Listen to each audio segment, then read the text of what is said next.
What is up, everyone? Well, I don't know how the lights work in this car. This is a rental. Didn't do anything. Welcome back to the weekly vlog.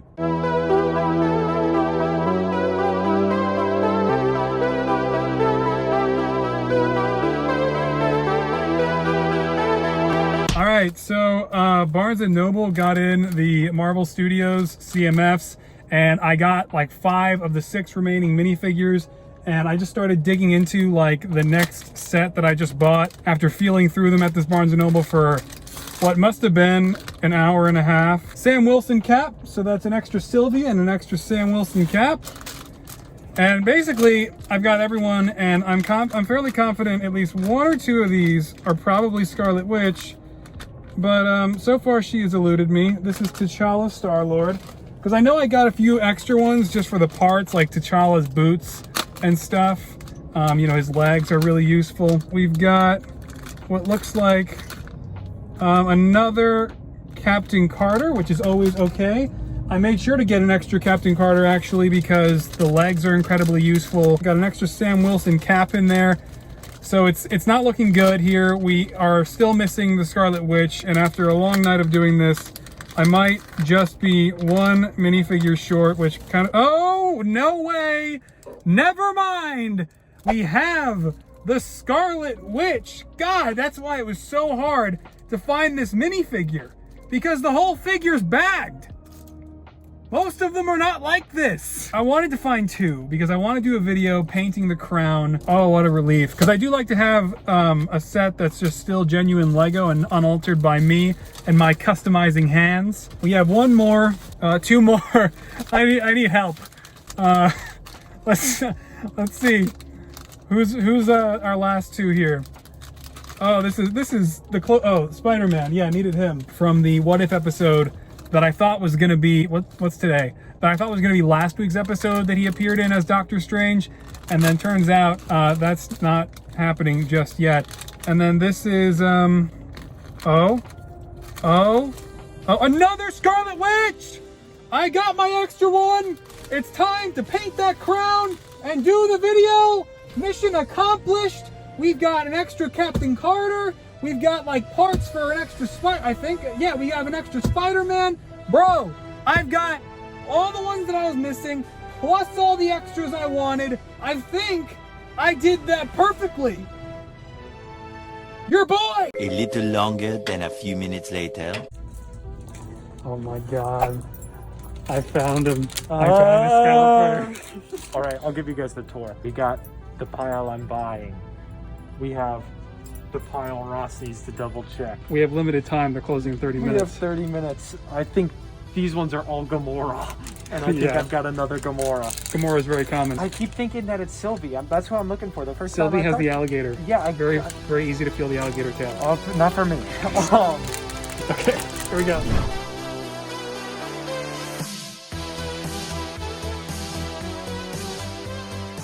All right, so this Barnes & Noble is closing too. Jake doesn't want to get a full set at the moment, but got Falcon Cap, got a T'Challa Star-Lord, a bunch of Spider-Man, 2 Spider-Men for the parts, doing well. Staring at sets here that I still haven't reviewed, like that one, and this one, and basically every superhero set that's come out recently, this one, and even the Shang-Chi set that I really think is cool and haven't built yet. That one, very important. Bro, I've heard good things about this Avengers Tower, and I just never bought it. I have the 2015 one, which I actually have that one. is very bad. Pretty nice. Yeah, nice. Less stickers. I should get it at some point. I like it. It's pretty nice. Let's see the Star Wars sets they have. Do they have new Star Wars sets? Oh yeah, they do. Check it out. Oh, they have some of them. Not bad. All right, Jake. I think it's been a good night. Yeah. Good haul. Good haul. Job well done for finding CMFs today. Really will have to wait to see if we got it. Janky figs. All right, so a little bit's happened since that clip. Got to see Shang-Chi and the Legend of the Ten Rings finally, and I'll probably do, I'll kind of like with the Suicide Squad before this, I just kind of will tack on my thoughts and my review at the end of the video for those of you guys who want to stick around and listen, but I enjoyed it overall. I wasn't crazy about the story. I thought that really brought it down a lot for me, and some of the VFX pulled me out quite a bit, but I mean, overall, Shang-Chi really is the achievement that I think we were all hoping for, and just a perfect, massive entry point for the character into the MCU, and it is a fun ride and definitely delivers overall. And I'm working on the big Marvel Studios CMF review right now. It is a ton of editing, and I have to film the rest of it today too, but Sideshow Grievous came in, and he's not shorter, but actually taller than I expected, even with the Anakin and Obi-Wan and the rest of, Rex, Cody on their stands back there. He's massive, and of course this is a recycled collectible from 2014 that Sideshow just literally produced again in the exact same way, exact same methods, just literally, the better part of a decade later, just made him again, and put it up for pre-order around Star Wars Day this year, and now he's finally started to arrive, this month. And I mean, it is a poor quality figure that unfortunately has not aged well. I've got him in a pretty good pose right now, so I'm not going to mess with him too much, but you might notice the incredibly awkward stand that kind of keeps him in an incredibly awkward pose, and the arms are also kind of loose. Sideshow is actually rectifying that and sending out more sturdy arms, for when you want to pose him with the forearms look, because usually he just comes with the regular single arms, and he also has a cape and a Magnagard staff. The lightsabers are magnetic, but they really don't rest in the hands well at all. The fingers are fragile. There are a lot of issues with this 6-scale General Grievous, but he still looks really good on a shelf, as you can see, and I was aware of the quality issues going in and still decided to pick him up, and honestly I don't regret it, especially now that Sideshow is sending out some better arms for us to get here to rectify the loose ones. And again, I'm not messing with it because I just kind of like the pose that I've got him in, and I don't want to adjust it unless I really have to. But yeah, I don't necessarily regret it, because of course if the company that made these Hot Toys winds up making their own General Grievous and not Sideshow, then it's going to take Hot Toys like at least 2 years from whenever they reveal the prototype and put it up for pre-order before collectors get it in hand. And so I don't mind the poorly aged Sideshow recycled version of General Grievous. I'm just still kind of happy to have a 6-scale version at all, even though I know that sounds crazy to a lot of people considering how expensive these collectibles are. The box is pretty cool. It's pretty massive. Sideshow doesn't really put as much care into the packaging though, so it got pretty scuffed up by the cardboard box. The cardboard box it was shipped in, and myself dropping it. Anyway, so a little bit after that, and this is, I think the day after Shang-Chi, or maybe the day of, I forgot already. I got in this 2-pack, which is the Marvel Legends Rescue and Captain Marvel 2023 2-pack. And I mean, these are a great pair of figures that I've been looking forward to, and I've had these on pre-order for quite a while now. And I mean, the pepperheads are a little bit rough and aren't that great, but otherwise, this really delivers, and I was definitely impressed, and am glad to have it in hand now, even though I have literally no place to put it. I'm getting buried alive at this point, but hey man, it's okay, because some of this stuff is really cool. Like, I also found this finally at Target. Check it out. You can see we've got the Endgame Iron Man Mark 85 and Thanos 2-pack. Of course, that is the battle-worn and battle-damaged Thanos. And this is just so cool, man, because these feel like mini Hot Toys figures, because, I mean, it's so cool, the detail and the expressions that they're still able to nail with these retail figures now. I mean, just really capturing different moments from the movie, and the likeness to Robert Downey Jr., I think, is hands down the best one so far. So yeah, I found that. I've had that on pre-order for the better part of the year now. So I just kind of like recently, it was pretty much the day after Shang-Chi, went around town and found a bunch of things that I had on pre-order that are starting to show up in stores early, like at GameStop. Got the Zack Snyder's Justice League Superman pop along with Desaad. Check that out. Previously, I already got in, where is it? Move this. It's kind of glowing down there. You can't see, but I have the Diana Prince Funko Pop down there. One more Snyder Cut pop that I managed to find is the pretty common and easy to come by standard Darkseid. Just waiting on the Amazon pre-order for him with the throne. And usually I don't get many Funko Pops, but considering the Snyder Cut is really like the end of the DCEU for me, these are kind of like some of my last DC purchases for what I assume is going to be a very long time. And then this one is a little bit beat up, I just realized, but I got the Mando Season 2 Boba Fett Funko Pop, which is pretty sweet. Check that out from Chapter 14, The Tragedy. That is awesome, man, even if it is a little beat up top. What else did we cop that day? Also got this guy. Check it out. Check it out. This is the What If set, and originally I wasn't going to get this set right away because it's just $40 that I didn't need to spend on a Sakaran Hulkbuster that I don't really even care for that much, even though it is cool. Just needed the Watcher minifigure, obviously, for a skit that I'll be doing in the Marvel Studios CMFs review, and yeah, I got more of those as well. Went back to one of the Barnes & Nobles and just grabbed, like, I think it was like 5 more.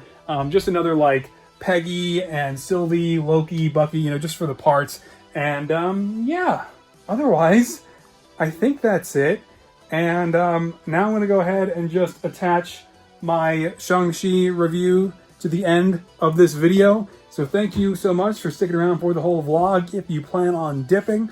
But otherwise, let's talk about Shang-Chi and the Legend of the Ten Rings. Alright, so I thought I'd make this extra awkward by setting up my phone on the Grievous boxes on my metal chair. So, Shang-Chi and the Legend of the Ten Rings. I, like I said, overall really did enjoy it. No spoilers, by the way. It's just, I found the story to be really, really stereotypical and just relied on pretty much all the basic adventure movie tropes, and regardless of how much lore it's steeped in with the source material, I really found the story to be like bare bones. I mean, it was not great. And you know, I did like the cast for the most part, especially Simu Liu and Tony Leung. I mean, they were both excellent through and through, and for the most part, Tony Leung really delivered on what I was hoping for out of the MCU's Mandarin.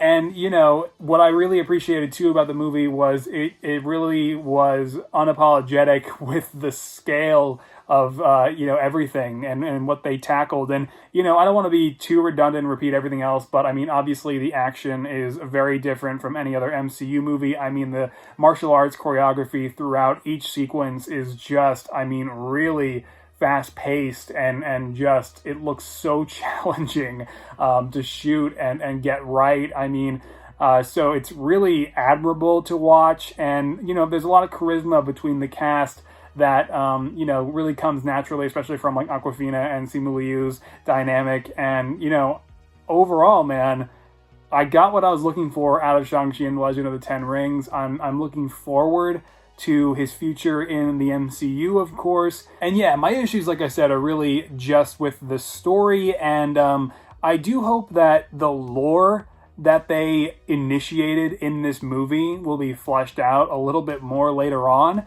because I don't know if this is going to make sense or if really a lot of you are going to agree, but I felt like this movie's story kind of brought us more into the realm of the abstract, very much like how the Loki finale did, where these huge, broad, new, massive reveals are put forth in front of us, and you just kind of have to completely suspend disbelief and get on board. Whereas previously, the MCU and the Infinity Saga was built on some small level of practicality, right? So the crazy cosmic and mythical things were slowly introduced, naturally introduced, or there was just some element of practicality to everything in the MCU. And I feel like in Phase 4 now, and especially at the end of Loki, and especially with Shang-Chi, that's just completely gone at this point. And so far, I feel like Phase 4 is not really keeping all of the major events as straight or as connected as I was hoping. Hopefully that changes with No Way Home and Doctor Strange 2 in the coming 6 months-ish. But yeah, so I mean, I would give Shang-Chi like probably a 6.5 out of 7. I mean, and probably 7 to be fair, because they did a lot with this movie and they did achieve a lot, and I mean, it shows, man. So anyway, I don't know if I'll be making customs for Shang-Chi and Legend of Ten Rings. I mean, I'm excited to get back to more Marvel customs after I wrap up this Mando Season 2 project, after I finish this big CMF review. It's just with the Endgame project and WandaVision figures and Loki, it's like Shang-Chi is kind of, you know, further down the line for me, if I do at least wind up making Shang-Chi and you know, the Mandarin, or, you know, of course, Wen Wu. But anyway, let me know what you guys thought of the movie down below. I'd love to hear your feedback, and I'm going to get going. Thank you so much again for sticking around for the entire vlog now, and I'll see you next time. All right, stay safe out there and keep creating. I was going to say this is the way, but I don't know why. Bye!